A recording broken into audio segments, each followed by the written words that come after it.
Welcome to బీజీఎన్ Telugu updates. Iran దివంగత అధ్యక్షుడు Ebrahim Raisi మరణానికి దారితీసిన హెలికాప్టర్ ప్రమాదంపై ఆ దేశ సాయుధ దళాల జనరల్ స్టాఫ్ తొలి నివేదికను విడుదల చేసింది. ఘటన తర్వాత నిపుణుల దర్యాప్తు బృందం సోమవారం ఉదయం ప్రమాద స్థలానికి చేరుకున్నట్లు తస్నిం వార్తా సంస్థ తెలిపింది.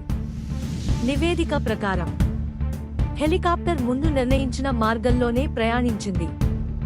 ఎక్కడా నిర్దేశిత మార్గాన్ని దాటి వెళ్లలేదు.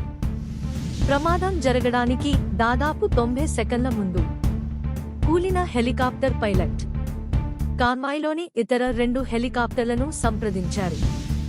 హెలికాప్టర్ శకలాల్లో బుల్లెట్లు లేదా ఇతర పేలుడుకు సంబంధించిన ఎలాంటి ఆధారాలు లభించలేదు. కొండను ఢీకొట్టిన తర్వాత హెలికాప్టర్లో మంటలు చెలరేగాయి.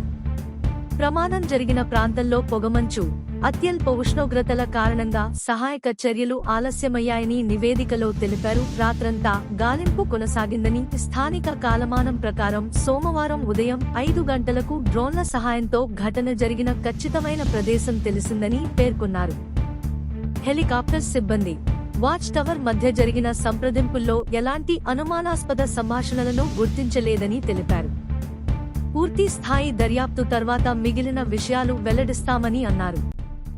ఇబ్రహీం రైసీ అంత్యక్రియలు గురువారం షియా మతస్థులకు అత్యంత పవిత్రమైన మషహద్ నగరంలో జరిగాయి. మషహద్ రైసీ స్వస్థలం. ఆదివారం జరిగిన హెలికాప్టర్ ప్రమాదంలో రైసీ, విదేశాంగ మంత్రి హుస్సేన్ అమీర్ అబ్దుల్లాహియన్ సహా మరో 6 మృతి చెందారు. Like, comment and subscribe.